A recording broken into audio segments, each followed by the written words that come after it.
Before we begin, tell us which city you are watching from and what time it is now. There was a child who never spoke again after that night. Records say she was found 3 days after her entire family disappeared, sitting in the middle of a dirt road, 6 kilometers from the property, barefoot, eyes fixed on the horizon. She didn't cry. She didn't scream. She just breathed. When asked what had happened, she remained silent, and she continued like that for the next 52 years of her life. This case was first documented in April 1897 in rural Pennsylvania, United States, a region of mist-covered hills, isolated farms, dirt roads, and long silences, the kind of place where everyone knew everyone else, where names were repeated from generation to generation, where life moved slowly at the pace of the seasons. The family was called Harrow, Joseph Harrow, 42 years old, farmer, a man of few words, calloused hands, distant gaze. Married to Eleanor, 38 years old, daughter of Irish immigrants, known for embroidering towels and singing hymns while baking bread. They had 4 children, Margaret 14, Thomas 11, Clara 8, and the youngest Anna, only 5. They lived on a modest property 17 kilometers from the nearest town, Greystone Hollow, a 2-story wooden house with narrow windows and a sloping roof, surrounded by wheat fields, a barn, 3 horses, a few chickens. No luxury, no extravagance, just enough to survive. Their closest neighbors, the Caldwells, lived almost 2 miles away. According to county records, the area was quiet. Violent crimes were rare. Disappearances, non-existent, until that week in April. Official documents report that on April 12, 1897, around 6 p.m., Eleanor Harrow was last seen in town. She had gone to buy flour and kerosene. She spoke briefly with the store owner, a man named Silas Trent, who later testified that she seemed tired but not frightened. She said nothing out of the ordinary. She just picked up her purchases and left. That was the last confirmed report of anyone from the Harrow family alive and well. On the morning of April 15th, a milkman who made weekly deliveries noticed something strange as he passed the Harrow property. The chickens were loose. The front door was open. No smoke was coming from the chimney. He called out. No one answered. He got out of his wagon. He walked up to the porch. He knocked on the door. Silence. He went inside. The kitchen table was set. 4 plates, cutlery lined up, a jug of sour milk in the center, the bread, hard as a rock. The chairs pushed back as if everyone had gotten up at the same time. Upstairs, the beds were unmade, clothes scattered, a rag doll lying on the floor of the girls' room, but no bodies, no signs of a struggle, no bloodstains, just absence. The milkman ran to the Caldwells' property. From there, they sent a messenger to Greystone Hollow. That same day, Sheriff Dutch Morgan organized a search. 12 men, 2 days of combing the fields, the woods, the banks of the creek. Nothing. And then, on the morning of the 3rd day, they found Anna. She was sitting in the middle of the road 6 kilometers from the farm. Her dress was covered in mud. Her feet were bare and covered in scratches. Her hair was uncombed. Her eyes were open but empty. When the sheriff approached, she didn't move. He asked her name. Silence. He asked where her family was. Silence. He asked if she was hurt. Nothing. They took her back to town. They examined her. There were no serious injuries, just minor scratches, dehydration, exhaustion. But she didn't say a word. Anna Harrow was placed in the care of a distant aunt, Ruth Pemberton, who lived in Ohio. Records indicate that she lived until 1949, 57 years. She worked as a seamstress. She never married. She never had children. And never in her entire life did she utter a single word about that night. But there was something in the files, something no one could explain. 3 weeks after the disappearance, the sheriff found a small wooden chest buried in the barn. Inside were 7 handwritten letters, all signed by Joseph Harrow, all addressed to a man who never existed. To understand what happened that April night, we must go back 6 months in time. October 1896. The first frosts were beginning to cover the fields at dawn. Joseph Harrow had been working since before sunrise. He was a methodical man, quiet, Neighbors said he could go days without saying more than a handful of words. He wasn't hostile, just distant, as if he were carrying something heavy inside him. Eleanor, on the other hand, was the heart of the home. She sang while she cooked. She laughed with the children. She visited neighboring families, bringing bread, jams, and small hand-embroidered gifts. She was the one who kept up appearances. She was the one who made the Harrow family seem normal in the eyes of the community. But records suggest that something changed that fall. According to statements taken after the disappearance, Eleanor began attending church more regularly, not only on Sundays, but also on Wednesdays for prayer groups. The Reverend's wife, Martha Cole, told the sheriff that Eleanor seemed restless. She asked about forgiveness, about redemption, about the weight of secrets. When Martha asked if everything was okay at home, Eleanor smiled. She said yes, but her eyes told a different story. Margaret, the eldest daughter, also began to act strangely. Once talkative and vibrant, she became withdrawn. She spent hours alone in the barn, writing in a notebook she never showed anyone. Her teacher, Miss Abigail Horn, noticed that the girl came to school with dark circles under her eyes. When asked if she was sleeping well, Margaret just shook her head and returned to silence. Thomas, the middle child, was different, aggressive, restless. He fought with other children at school. He would come home with scraped knuckles and a split lip. Joseph punished him severely. Belt, whip, extra work in the fields, but nothing seemed to calm the boy down. Clara, the third daughter, was sweet and shy. She followed her mother everywhere. She helped take care of Anna, the youngest. But in the last few months before the disappearance, she began to have nightmares. She would wake up screaming in the middle of the night. She said she heard voices. Eleanor would calm her down, sing lullabies, bless her forehead with holy water. And Anna, only 5 years old, was too young to understand what was happening. But the neighbors remember her eyes, large, alert, as if she were observing everything, as if she were recording every detail in her memory. The family's routine was predictable. Joseph woke up at 4 in the morning. He fed the animals. He plowed the land. Eleanor prepared breakfast. She woke the children. She sent Margaret, Thomas, and Clara to school, which was 5 kilometers away. Anna stayed home, helping her mother with small tasks. In the evening, everyone ate dinner in silence. Joseph read the Bible aloud. Then everyone went to their rooms. Nothing out of the ordinary, nothing that would justify what was to come. But there were signs, small ones, almost imperceptible. In November, Joseph began digging a hole in the back of the barn. When Eleanor asked him why, he said he was building a storage area for potatoes. But the hole was too deep, too wide, and it was never used for potatoes. In December, Margaret stopped going to school. Eleanor told the teacher that the girl was sick, but Abigail Horn saw her weeks later working in the field alongside her father, pale, thin, with a lost look in her eyes. In January, Thomas ran away from home. He was found 3 days later, hiding in an abandoned barn 10 kilometers away. When the sheriff asked him why he had run away, the boy said only one sentence, "I don't want to go back." But he did go back. Joseph went to get him, and no one else talked about it. In February, Eleanor showed up in town with a bruise on her face. She said she had tripped and hit her head on the closet door. Silas Trent, the store owner, didn't believe her, but he didn't ask any questions either. And in March, just 1 month before the disappearance, something happened that was recorded in the county archives. An unknown man arrived at the Harrow property. Tall, thin, dressed in a dark overcoat. He stayed at the house for 3 days. No one knows who he was. No one knows where he came from. But the wife of one of the neighbors, Sarah Caldwell, saw him from a distance. She said he had a strange way of walking, as if he were limping, and that on the 3rd night she heard screams coming from the Harrow house. Muffled screams, but screams nonetheless.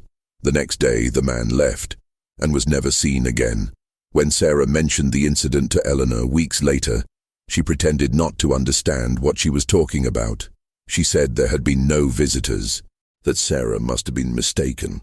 But Sarah was sure of what she had seen, and she was the last person outside the family to set foot on the Harrow property before the disappearance. In the days leading up to the night of April 12th, everything seemed strangely calm. Joseph returned to work in the fields as usual. Eleanor resumed her visits to town. The children went back to school. It was as if the family had collectively decided to pretend that everything was fine. But something had changed. Something profound. Something irreversible. And on the night of April 12th, that something finally exploded. The last time anyone saw the entire Harrow family together was on the afternoon of April 12th, 1897. Eleanor had gone to town to buy flour and kerosene. Silas Trent, the store owner, remembered her coming in around 5:30 p.m. The sun was beginning to set. Orange light streamed through the dusty windows of the store. Eleanor wore a grey shawl over her shoulders. Her hair was pulled back in a tight bun. She looked tired, but not troubled. She picked up her groceries. She paid in coins. They exchanged a few words about the weather, and she left. Silas watched her climb into the wagon. He saw the horses turn onto the road that led back to the farm. And then, only dust and silence. She should have arrived home around 7 o'clock. The journey took about an hour and a half. Enough time to cross the fields, pass the wooden bridge over the stream, climb the hill, and reach the property. But what happened in those following hours remains shrouded in mystery. Case records indicate that on the following morning, April 13th, nothing seemed out of the ordinary to anyone passing by on the road. Smoke was still coming out of the chimney. The animals were still in the pasture. The front door was closed. It was only on the 15th, 2 days later, that the milkman noticed the silence. But let's reconstruct what we know, what we were able to piece together from traces, testimonies, and small details found in the house. When Eleanor arrived home that night, the table was already set. We know this because the plates were lined up, the cutlery beside them, the milk jug in the center. Everything indicated that someone had prepared dinner. Probably Margaret. She was the oldest. She used to help her mother with these tasks. The bread was on the table. It was still soft when it was found, which means it had been baked that same day. Eleanor must have brought the flour, and Margaret must have prepared the dough while waiting for her mother to return. Joseph, according to family standards, should have been working until nightfall. That was routine. He never came home before finishing all his chores in the field, feeding the horses, lock the barn, check the fences. But something made him stop early that night, because when the house was found, Joseph's tools were scattered near the barn, the axe leaning against the wooden wall, the shovel lying on the ground, as if he had suddenly dropped everything. And there is another detail, a small but disturbing detail. The barn door was locked from the outside. No one could explain why. Inside the house, upstairs, the children's rooms told their own stories. Margaret's bed was unmade, but the blanket had been pulled to one side, as if she had left in a hurry. The notebook she always carried was missing. So were her boots. Thomas slept in the next room. His bed was also rummaged through. But what caught the sheriff's attention was a mark on the wall. Scratches, as if something, or someone, had been dragged. Clara and Anna shared the smaller bedroom at the end of the hall. Anna's rag doll was lying on the floor. Clara's blanket was thrown at the foot of the bed, and on the window there was a mark, a stain. Small, dark, blood. Not much, just a few dried drops on the wooden windowsill. The doctor who examined the house confirmed that it was human blood, but it was not possible to determine whose. Back in the kitchen, the milk jug was sour. This indicates that it had been there for at least 2 days, maybe 3. The bread was hard. The chairs were all pulled away from the table. Not pushed back, pulled away, as if everyone had gotten up at the same time. And here's the strangest detail. On the table, next to one of the plates, was a small wooden cross. Rough, handmade, tied with string. No one in the family had mentioned it before. No neighbor recognized the object. And Eleanor, who was deeply religious, had never shown a habit of leaving crosses on the table. But there it was, as if someone had placed it there on purpose, as if it were protection or a farewell. The sheriff tried to reconstruct the sequence of events. He based his reconstruction on the evidence, on the state of the house, on the neighbors' statements, and he came up with a hypothesis. Eleanor returned from town around 7 o'clock. She entered the house. She helped finish dinner. She called the children. She called Joseph. Everyone sat down at the table. They began to eat. And then something happened. Something that made everyone get up. Something that made Joseph drop his tools in the barn. Something that made Margaret grab her notebook and run out. Something that made Thomas scratch the bedroom wall. Something that made Clara bleed at the window. But what? There were no signs of a break-in. The doors were not broken. The windows were intact. No valuables had been stolen. The family's money, kept in a tin in the kitchen cupboard, was untouched. It was not a robbery. It was not an attack by wild animals. It wasn't a fire. So what was it? The closest neighbors, the Caldwells, were questioned. Sarah Caldwell said that on the night of April 12th, she heard sounds coming from the direction of the Harrow farm. Muffled sounds, like distant screams. But she wasn't sure. The wind was strong. The trees were swaying.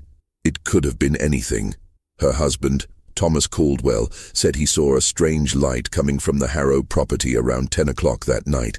It wasn't the light from the chimney. It was something different, fainter, as if someone were carrying a lantern through the fields. But he didn't investigate. It was late. It was cold. And the Harrows weren't ones to welcome visitors. The next morning, he drove his wagon down the road. He looked at the house. Everything seemed normal, and he continued on his way. It was the last time anyone looked at the Harrow property and saw nothing wrong. 2 days later, the milkman found the house empty, and 3 days later, they found Anna, sitting in the middle of the road, barefoot, covered in mud, eyes empty. The sheriff tried for weeks to get the girl to talk. He was gentle. He was firm. He brought Eleanor back, through photographs, hoping it would spark some memory. Nothing. Anna didn't say a word. But there was something in her eyes. Something the sheriff described in his personal notes as silent terror. As if she had seen something no child should ever see, and consciously decided never to speak of it again. The search continued for another 2 weeks. They combed every inch of the property. They dug up the hole Joseph had made in the barn. Empty. Just dirt. They searched the woods. They dragged the creek. They questioned every person who had passed through the area in those days. Nothing. Joseph, Eleanor, Margaret, Thomas, and Clara Harrow had simply disappeared, as if they had never existed. And then, 3 weeks later, the sheriff found the trunk, buried under the floorboards of the barn. Hidden under loose boards, locked with a rusty padlock that had to be broken with a sledgehammer. Inside, 7 letters, handwritten, faded ink, yellowed paper, all signed by Joseph Harrow, all addressed to a man named Samuel Voss, a name that did not exist in any records, in any census, on any gravestone. And the contents of the letters were even more disturbing. The letters were catalogued as evidence on May 6, 1897. Sheriff Dutch Morgan read them alone in his office by lamplight. And according to his official report, he was disturbed enough to seal the trunk and send it to the county office with a recommendation for confidentiality. But copies were made. And years later, when the case was closed, those copies found their way into the hands of a local journalist. Part of the content was published. Other parts were censored. What we know is this. The first letter was dated October 1896, 6 months before the disappearance. Joseph wrote to Samuel Voss as if he were confessing something. He said he couldn't sleep anymore, that he heard footsteps upstairs, that Eleanor was beginning to suspect something, that the children were asking questions. The second letter from November was more direct. Joseph mentioned the hole he was digging in the barn. He said he needed a safe place, that he couldn't risk anyone finding it, that Samuel would understand. The third letter, dated December, was almost illegible. The handwriting was shaky. There were smudges of ink. Joseph wrote that Margaret had found out, that she had confronted him, that he didn't know what to do. He begged for advice, for forgiveness. The fourth letter was never finished. Just 3 lines. I can't carry this alone anymore. They know. Everyone knows. The last 3 letters were even more fragmented. Single words, nonsensical phrases, references to names no one recognized, dates that didn't correspond to anything. And in the last letter, written just 2 days before his disappearance. There was a single sentence, repeated 7 times. "He's back." The sheriff tried to track down Samuel Voss. He sent telegrams to neighboring towns. He checked church records, cemeteries, land offices. Nothing. No Samuel Voss had ever lived, worked, or been buried in that region. It was as if Joseph was writing to a ghost, or to himself. The community reacted to the disappearance with a mixture of fear and morbid curiosity. In the early days, there was solidarity. The women of the church organized prayer groups. The men took turns searching. Everyone wanted to help. But as the weeks passed without answers, the tone changed. Rumors began. Some said Joseph had killed his family and fled, that he had always been a strange man, that Eleanor lived in fear, that the children seemed frightened. Others said Eleanor had gone mad, that she had poisoned everyone and then thrown herself into the river, that excessive religiosity was a sign of guilt.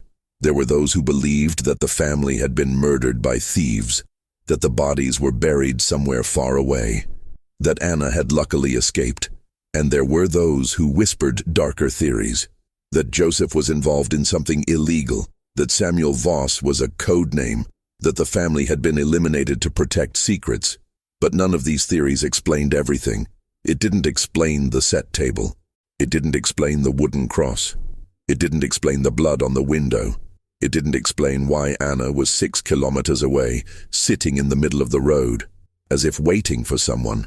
Reverend Cole tried to bring spiritual comfort. He preached about divine mysteries, about God's will, about acceptance. But even he, in private conversations, admitted that the case bothered him deeply. The Harrow property was abandoned. No one wanted to buy it. No one wanted to live there. For years, the house remained empty, the windows broken by the wind, the roof slowly collapsing. Local children avoided passing by. They said the house was cursed, but it wasn't a curse. It was just silence. And then, in 1903, 6 years after the disappearance, something was found. A hunter chasing a deer entered the woods behind the Harrow property. It was a dense area, rarely explored. Old trees, moss-covered trunks, damp ground. He stumbled over something. He looked down, and he saw bones, small ones, bleached by time, partially covered by leaves. The sheriff was called. A team dug up the site.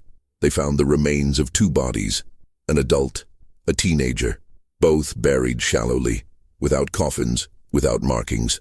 The medical examiner examined the bones. He determined that the adult was a woman, between 30 and 40 years old. The teenager, a girl, between 12 and 15 years old, Eleanor and Margaret. There were no obvious signs of trauma on the bones, no fractures, no marks of violence, just death and earth. Joseph, Thomas, and Clara were never found. The discovery reignited the case. New interrogations were conducted, but no one had any new information. Anna's aunt, Ruth Pemberton, was contacted. They asked if the girl had said anything over the years. She replied that she had not, that Anna lived a quiet life, that she worked, that she never caused any trouble, and that in 6 years she had never uttered a single word. Ruth tried just once to ask her directly. She sat down next to Anna. She held her hand, and she said, "Can you tell me what happened that night?" Anna looked at her. For a long moment her eyes filled with tears. Her mouth opened as if she were going to speak, but then she shook her head. She got up and never allowed the subject to be mentioned again. The case was officially closed in 1905. No solution, no culprits, no explanations. The Harrow house collapsed completely in 1920. The land was sold to a farmer from another region who cleared the rubble and planted corn. Today, there is no plaque, no mark, nothing to indicate that an entire family once lived there.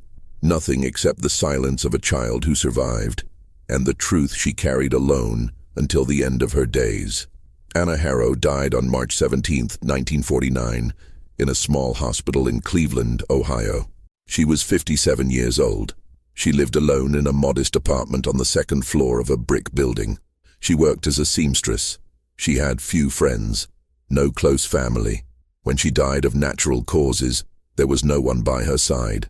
The owner of the apartment found her body 2 days later. The door was locked from the inside. Anna was lying on the bed, her hands crossed over her chest, as if she had prepared herself to leave. Next to the bed, on a small wooden table, was an old photograph. Faded, cracked around the edges, it was the only photograph of the Harrow family that survived. In it, Joseph stands stiffly, staring at the camera. Eleanor stands beside him, her hand resting on Margaret's shoulder. Thomas stands on the left, arms crossed, a serious expression on his face.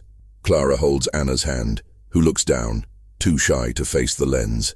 It was taken in 1895, 2 years before the disappearance. Everyone there was still alive. Everyone still had a future. Everyone still believed that tomorrow would come. When Anna's belongings were catalogued, they found few things. Simple clothes, a few books, sewing tools, and a small metal box stored at the back of a closet. Inside the box were 3 objects. The first was a piece of fabric, faded blue, torn at the edges. It looked like it had been part of a dress, perhaps the dress Anna wore that night. The second was a wooden cross, roughly made, tied with string, identical to the one found on the Harrow's kitchen table in April 1897. The third object was a small notebook, worn leather cover, yellowed pages, and inside it, written in childish handwriting, 2 words repeated hundreds of times. I saw, I saw, I saw.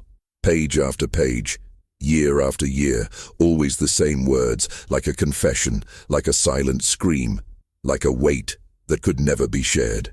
Anna saw, but she never told. And perhaps in the end, that was the only way she found to survive. Decades later, in 1976, a local historian named Edmund Finch became interested in the Harrow case. He spent years collecting documents, interviewing descendants of neighbors, revisiting county archives. He published a small book about unexplained disappearances in rural Pennsylvania. The Harrow case took up 3 chapters. Finch was meticulous. He analyzed every piece of evidence, every statement, every detail. And he came to a sobering, almost painful conclusion. He believed that Joseph Harrow had committed a crime. It was unclear what, perhaps murder, perhaps something worse, and that this crime was related to the mysterious man who visited the property in March. Samuel Voss, if that was his real name, may have been an accomplice, or a victim. Finch believed that Eleanor found out, that Margaret found out, and that on the night of April 12th there was a confrontation, something violent, something irreversible. Joseph may have killed Eleanor and Margaret, buried their bodies in the woods, and then fled with Thomas and Clara, taking them somewhere far away, or killed them too in another location that was never found. Anna, being the youngest, may have hidden, or been spared, or forgotten in the chaos, and when it was all over, she ran, barefoot, terrified, until she couldn't run anymore, and then she sat in the middle of the road, and waited for someone to find her, waited for someone to save her, but no one could save her from what she had seen. That is Finch's theory, based on logic, on evidence, on probabilities, but he himself admitted on the last page of his book that there was something about the case that didn't fit, something that defied reason, something that remained between the lines of the documents, in the empty spaces between the facts. He wrote, "Perhaps we will never know what really happened that night. Perhaps the truth died with Anna Harrow, and perhaps that is for the best. Today, more than a century later, the case remains officially unsolved.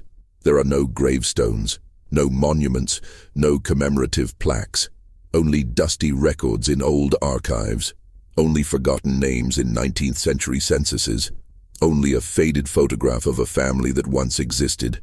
And somewhere, lost among the hills of Pennsylvania, there is still a piece of land where it all happened, where a table was set and never used, where a child saw something that silenced her forever, where 5 people disappeared without leaving any answers. Time has erased almost everything, the house, the trees, the fences, the memories, but it hasn't erased the question. What did Anna see? She lived 52 years in silence. She worked, she breathed, she existed, but she never spoke. Not even at the end. Not even when she was alone.